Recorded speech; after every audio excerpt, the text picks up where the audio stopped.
My first thought was he's absolutely beautiful. He's gorgeous. And my second thought was, what happened? What happens when the truth comes crashing down? When you found out something you thought was one way was actually a lie the whole time? What if that lie changes the course of your life? Today, we're diving into a story that might shock you. What happens when a woman experiences the consequences of paternity fraud? Stay with me, because this isn't just about one person's heartbreak. It's about a much bigger issue that many of us are overlooking. Let's get into it. Now it's time for us to get into this and do what we gotta do.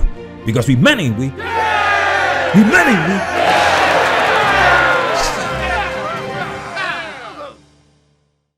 So this is your birth announcement? Yes. Like any new mom, Christina Murray documented every exciting moment of her pregnancy. She'd always dreamed of motherhood. What made you decide to go with IVF? I was a single woman, and I spent years trying to find the perfect person. And the older I got, the more I realized I was more interested in being a mother before I got any older than I was in pursuing a person. Just real quick, I wonder what the expectations for this perfect person are, because people are not perfect. And second, just like marriage, some women don't want to be wives, but they want the wedding. Same goes for single motherhood. A lot of women are single mothers by choice. Janice, read. Childbearing by unmarried women has increased to historic levels, according to the most recent data from the Center for Disease Control National Vital Statistics Report. Nearly 4 in 10 babies born in the United States were born to single mothers. Of 4.3 million total births nationally, 1.7 million were to single mothers. Rosanna Hertz, author of Single by Chance, Mothers by Choice, How Women Are Choosing Parenthood Without Marriage and Creating the New American Family, estimates that approximately 2.7 million American women are single mothers by choice. Fellas, protect your seed. Be aware of what's happening out there. Don't just not all over the place. Child support is real. To afford IVF, she worked 2.5 jobs and says she nearly depleted her life savings. What was it like to discover you were pregnant? It was the dream, right? Until you actually see the little flutter on the monitor and hear it. I think that's when you finally realize, oh no, this is real. I am actually pregnant. She said she'd chosen a sperm donor with features similar to hers: dirty blonde hair, blue eyes, fair skin. But in the delivery room, that feeling of euphoria shattered moments after the baby boy was born. My first thought was he's absolutely beautiful. He's gorgeous. And my second thought was, what happened? You knew? I knew immediately. He is African American. That was very evident from the second they held him up, that something didn't go to plan. So my first thought was it the embryo or was it the sperm? It's not that you were upset that he was African American. No, never once. Not once. What was upsetting to you? That he might not be mine and that I might not get to keep him. Uh-oh. Did you hear that? She was upset that the kid was not hers. Not that he was black, but that he was not hers. This is pure gold. This woman expected her child to be genetically hers. But when the DNA didn't match, she instantly wanted answers. That's exactly what men go through when they realize the kid they've been raising isn't theirs. She even asked, was it the embryo or was it the sperm?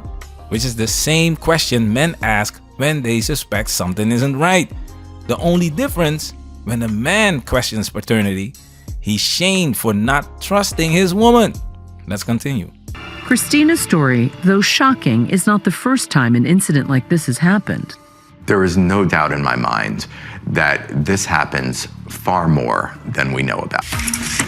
If you have solid protocols and proper training, mistakes should be very rare. In vitro fertilization, or IVF, a game changer for so many families.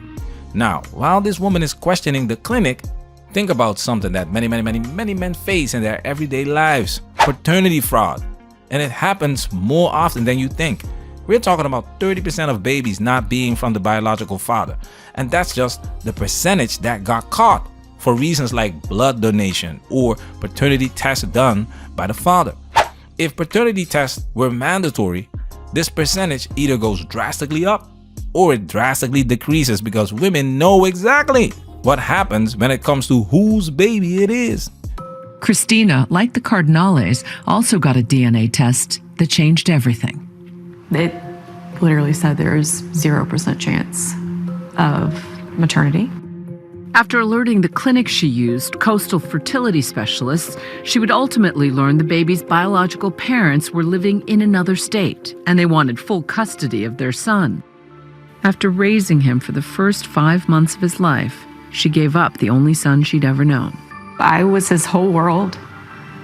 And you walk in the courtroom a mom and your whole life in your arms, and you walk out with, quite literally, I can distinctly remember walking out with an empty stroller, pushing an empty stroller back to my car. Now, when you read the comment section, you'll see a lot of women empathizing with her. Because yes, this is horrible, right? But now I want you to switch places with a man. Imagine realizing you've been raising a child that isn't yours and you've been lied to by the mother all this time. You go to court, DNA proof in hand, only to have the judge tell you that you still have to pay child support. How would you feel? Can you empathize with him the same way you do with her? Look what she does next. Christina has now filed a lawsuit against coastal fertility specialists. I wanted people to realize that this isn't just that might happen or that could happen. This is something that does happen. Coastal fertility specialists telling Impact their practice deeply regrets the distress caused by an extremely rare human error and extend our sincerest apologies, adding, "This incident does not reflect the high standards we have upheld for 15 years, and no other patients were affected." They also told us that same day we added additional human witnessing in our lab. We have since implemented a state-of-the-art digital witnessing system which electronically verifies patient samples in real time using advanced scanning technology. We reached out to the lawyer for the clinic and they responded that it's not their practice to comment on active litigation. Aha! She filed a lawsuit. She didn't just question it, she sued the clinic. She wants people to know what's going on. She demanded justice. Yet, when men push for mandatory paternity testing at birth, they are told they're insecure or don't trust their girlfriends and wives. So here's the real question. If women are outraged when paternity fraud happens to them, why should men be expected to just accept it when it happens to them? Isn't that a double standard we need to address? Coastal Fertility told Impact that all of Christina's embryos are accounted for. And now she's actually restarted the IVF process, this time with a different clinic. I've decided the situation has taken a lot for me, and it doesn't get to take that. It doesn't get to take my desire and my ability to be a mother. Man, that's where we working. Protect yourself at all times. This video has officially been highlighted.